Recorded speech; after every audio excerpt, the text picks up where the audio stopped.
그날은 유난히 바람이 차갑더라. 가을 끝자락의 싸늘한 바람이 내 뺨을 스치는데 문득 이런 생각이 들었다. 내가 살아온 세월이 이렇게 바람처럼 흩어지는 걸까? 그 순간 마치 그 바람이 내 인생을 그대로 담아낸 듯한 기분이었다. 바람이 지나가고 나도 그 속에서 휘날리는 한 조각처럼 느껴졌다. 정말 이렇게 살아갈 줄 알았던 건가? 이 모든 순간들이 이렇게 빠르게 지나가고 결국 나만 남는 거였던 건가? 나는 그저 시간이 갈수록 내 인생이 먼지처럼 사라져가는 것 같았다. 아내가 떠난 뒤로 이 집 안의 모든 것들이 더 이상 나와 함께할 수 없다는 생각이 계속 떠올랐다. 옛날엔 자식들, 아내와 함께 살면서 많은 일들을 겪고 서로 웃고 울며 살아왔는데 이제는 그 모든 것들이 먼 기억처럼 나를 떠나고 있었다. 내가 이렇게 될 줄 몰랐다. 나는 올해 78살이다. 자식 키우느라 정신없이 살았고 아내랑 이 작은 집에서 인생을 다 보냈다. 그런데 이제 나는 이 집에서 마지막 짐을 싸고 있다. 나도 한때는 요양원 같은 곳은 나랑 상관없는 곳이라 생각했다. 하지만 나이가 드니까 몸이 점점 말을 안 들었다. 허리는 구부정해지고 다리는 마음대로 움직여주질 않고 그리고 결국 자식들이 결정했다. 아버지, 이제는 요양원에서 편히 계시는 게 좋을 것 같아요. 편히? 그게 정말 편한 걸까? 짐을 챙기는데 손이 덜덜 떨리더라. 낡은 앨범 하나를 펼쳤다. 결혼식 날 아내가 하얀 드레스를 입고 내 옆에서 환하게 웃고 있었다. 아들, 딸 어릴 적 우리 품에서 뛰어놀던 모습.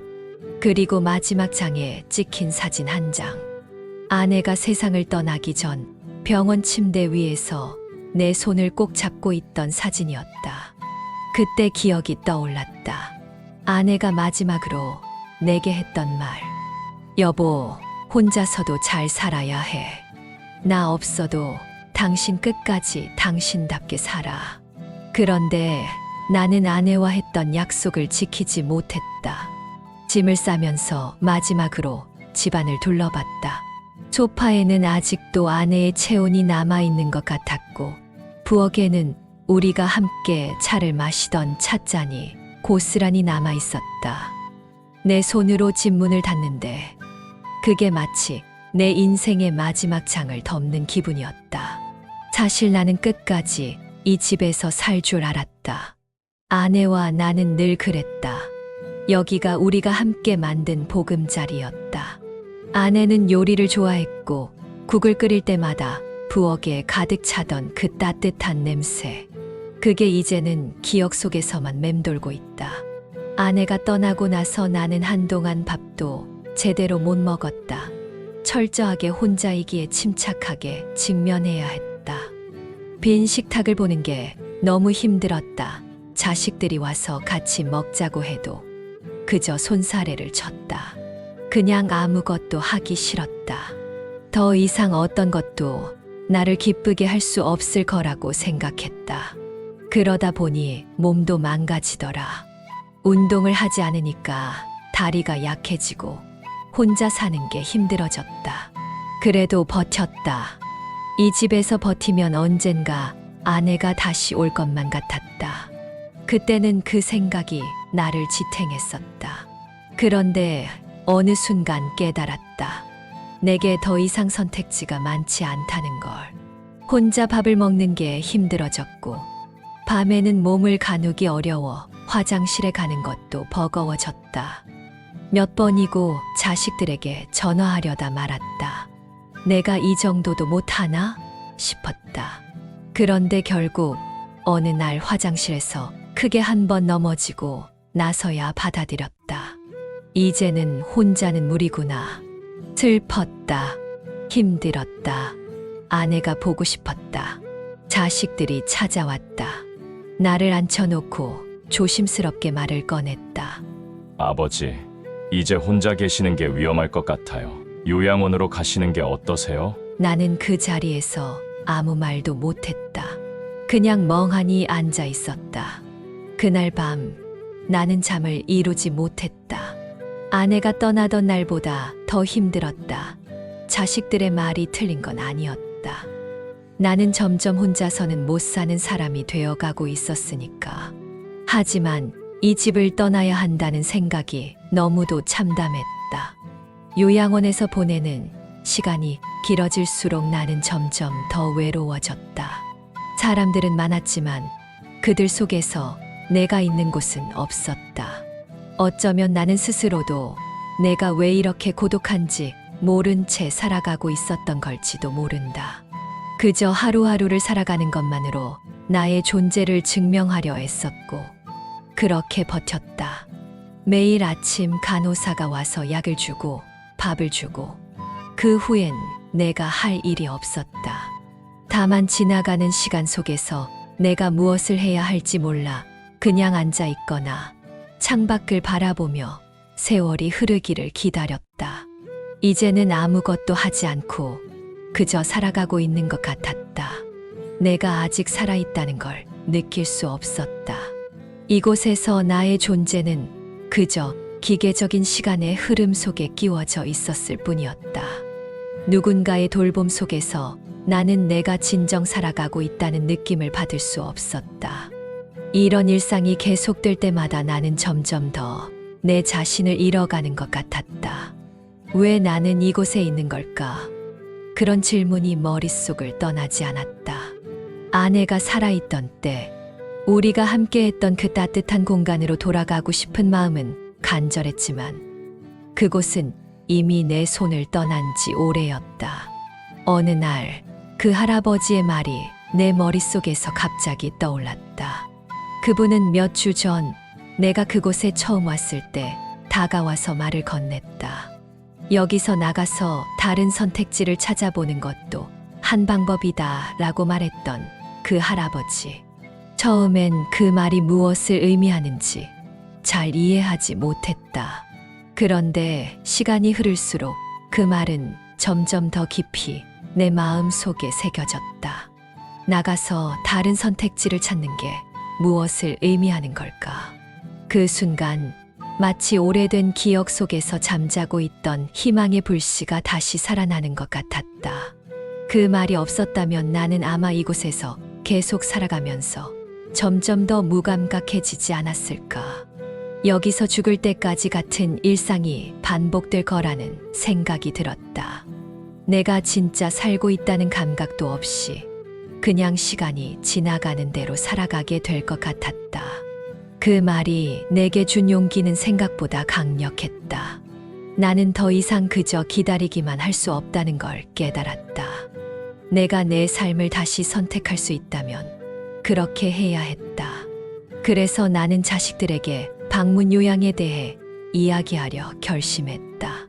사실 자식들에게 이런 말을 꺼내는 것이 너무 두려웠다. 그동안 나는 아내가 떠난 후로 내 힘든 마음을 감추고 살아왔다. 내 약한 모습을 보이고 싶지 않았고, 내가 그런 말을 꺼내면 자식들이 얼마나 걱정할까, 부담스러워할까 걱정되었다. 그동안 나는 그들에게 내가 여전히 강하고 그들이 나를 의지할 수 있는 존재라는 인상을 주려고 했다. 하지만 이제는 그 모든 것을 내려놓고 진짜 내 마음을 나누어야 했다. 내가 감추었던 마음들을 그들에게 털어놓을 준비가 되어 있었다. 그날 밤 나는 침대에 누워서 여러 생각에 잠겼다. 이곳에서 보낸 시간이 너무 길었고 나는 너무 많은 것들을 참아왔다. 그렇게 누워 있으면서 나는 결심했다. 이제 내 인생을 내가 선택할 때가 왔다. 내 마음 속에서 나오는 그 말을 믿으며 깊은 숨을 쉬었다. 내가 다시 한번 살아보려면 내가 내 삶을 책임지고 선택해야 한다는 생각이 들었다. 그 말이 내게 힘을 주었고 나는 자식들에게 그 말을 전할 준비를 했다. 그리고 그 다음 날 나는 자식들에게 이렇게 말했다. 이제 이곳을 떠날 거다. 집으로 돌아가서 방문 요양 서비스를 받을 거다. 처음에는 자식들이 깜짝 놀랐다. 그들의 표정은 나를 보고 놀라움과 걱정이 섞인 얼굴이었다. 정말 그런 결정을 내리신 거예요? 그들의 얼굴은 당황과 놀람으로 가득 차 있었다. 나를 안타깝게 여기는 그들의 표정이 나를 더욱 아프게 했다. 내가 말한 순간 그들의 마음속에서는 더 깊은 고민이 일어난 것 같았다. 아버지 정말 괜찮으시겠어요? 라는 말은 그들에게도 내가 생각했던 것보다 더 큰 고민이 되었다. 그 순간 내 마음 속에 다시 한번 의문이 들었다. 내가 정말 괜찮은지? 내가 제대로 결정을 내리고 있는 건지? 자식들의 질문은 내 마음을 흔들었다. 나는 그들의 걱정에 답하기 위해 내 마음 속에서 다시 한번 생각할 수 있는 시간을 가졌다. 하지만 그들의 걱정이 나를 흔들지 않았다. 내가 결심한 것은 확고했다. 이곳을 떠나 내 삶을 다시 선택하는 것. 그 말에 내 마음 속에서 피어나는 희망의 불씨는 어느새 나를 비추고 있었다. 자식들은 처음엔 당황했지만 시간이 지나면서 내 결정을 받아들이기 시작했다. 그래요. 아버지, 그게 아버지께서 원하시는 거라면 저희도 아버지의 결정을 존중할게요. 그 말이 내게 큰 힘이 되었다. 자식들이 이제 나를 더 이상 부담스러워하지 않고 나의 선택을 지지해 준다는 것에 마음이 놓였다. 집으로 돌아온 그날, 나는 그야말로 새로운 세상에 온 기분이었어. 집에 들어선 순간 오래된 벽지에서 아내와 내가 함께 웃던 그때의 순간들이 떠올랐다. 그동안 내가 잊고 있었던 따뜻한 기억들이 다시 살아나면서 나는 그 작은 집에서 다시 살아갈 용기를 얻었다. 문을 열고 들어섰을 때 마치 아내가 돌아온 것처럼 느껴졌다. 이 집에서의 다시 시작되는 삶을 느꼈다. 집으로 돌아온 그날, 나는 그야말로 새로운 세상에 온 기분이었다. 문을 열고 들어섰을 때 오랜만에 맞이하는 그 작은 집은 마치 내가 오래된 친구를 다시 만난 듯한 느낌을 주었다. 집안의 공기가 나를 감싸면서 나는 저절로 한숨을 내쉬었다. 오래된 벽지에서 아내와 내가 함께 웃던 그때의 순간들이 떠올랐다. 아내의 웃음소리, 우리가 함께 앉아 식사를 했던 그 거실, 창문 너머로 보던 고요한 정원의 풍경들이 내 마음을 따뜻하게 만들었다. 그동안 내가 잊고 있었던 따뜻한 기억들이 다시 살아나면서 나는 그 작은 집에서 다시 살아갈 용기를 얻었다. 아내와 내가 공유했던 이 집에서의 모든 일상이 이제는 나에게 큰 의미로 다가왔다. 이 집은 단순한 공간이 아니었다. 우리가 함께 꿈꾸고 웃고 때로는 눈물도 흘렸던 그 모든 순간이 깃든 곳이었다. 이제 그 기억들이 내 삶의 일부로 다시 돌아오고 있었다. 문을 열고 들어섰을 때 마치 아내가 돌아온 것처럼 느껴졌다. 그녀가 이 집에서 나와 함께 살아가던 그 모든 순간들이 내 마음을 채웠다. 하지만 그리움만큼이나 현실은 냉정했다. 나는 여전히 아내의 빈자리를 느끼고 있었다. 그녀의 자리에는 아무것도 없고 그 공간은 차갑고 고요했다. 그 빈자리가 너무 크게 다가왔다. 예전에는 그녀가 옆에 있었기에 아무리 힘든 날이라도 괜찮을 수 있었고 작은 대화 한마디가 나에게 큰 위로가 되었다. 그러나 이제 그 대화는 더 이상 나누지 못한다는 사실이 내 마음을 아프게 했다. 그렇게 나는 집에서 방문 요양 서비스를 받으며 생활을 시작했다. 처음에는 왠지 서툴고 낯설었다. 간호사분들이 나를 찾아오는 시간들, 그들이 나의 건강 상태를 점검하고 내가 집에서 어떻게 살아갈지 계획을 세우는 과정은 여전히 긴장되고 어색했다. 무엇보다 혼자 있는 시간은 그 어느 때보다 길고 불편했다. 나는 여전히 이 집에서 내 방식대로 살아가고 싶었다. 내가 주인공이 되어야 한다는 생각은 강하게 들었지만 현실은 그리 간단하지 않았다. 하루 종일 혼자였던 나는 그런 시간들이 불편했다. 내가 원하는 대로 하루를 보내고 싶었지만 아직까지는 그럴 수 없는 현실이었다. 그래도 조금씩 적응하면서 이 집에서 내가 원하는 방식으로 살아간다는 것이 얼마나 중요한 일인지 깨닫기 시작했다. 그 작은 변화들, 내 손으로 집안을 정리하고 내가 좋아하는 물건들을 제자리에 놓으며 내가 만든 공간에서 살아가는 느낌은 그 자체로 위로가 되었다. 가끔은 자식들이 와서 함께 시간을 보내기도 했다. 그들과 함께 보내는 시간은 나에게 큰 기쁨이었다. 하지만 그것도 잠시뿐이었다. 그들이 떠나면 다시 혼자가 되어야 했다. 비록 자식들이 나를 걱정하고 챙겨주더라도 나는 여전히 아내와 함께했던 그 시간이 그리웠다. 아내가 웃으면서 말하던 일상 속의 작은 대화들이 다시 떠오를 때 그리움은 점점 더 깊어졌다. 아무리 자식들이 나를 돌봐주고 자주 찾아와서 나를 걱정해줘도 그들의 방문은 내 마음을 채울 수 없었다. 아내와 나눈 소소한 대화, 함께 나눈 작은 기쁨들이 여전히 내 마음 속에서 자리를 차지하고 있었다. 그럼에도 불구하고 내가 이렇게 집에서 살아가기로 한 건 내가 나답게 살아가고 싶어서였다. 아내와 함께 나눈 그 소소한 일상들이 내가 이 집에서 다시 숨 쉬고 있다는 사실이 내게 얼마나 큰 위로가 되는지 모른다. 그동안 나의 일상은 아내와 함께 만들었던 것이다. 그 소소한 순간들, 아침에 커피 한 잔을 나누며 하루를 시작하고 저녁에 함께 앉아 손끝에 묻은 먼지를 털어내고 작은 대화를 나누던 그 시간들이 내게는 가장 큰 행복이었다. 이제는 그 모든 것이 나 혼자만의 기억 속에 남아 있었지만 그 기억들이 내 삶을 지탱해주고 있었다.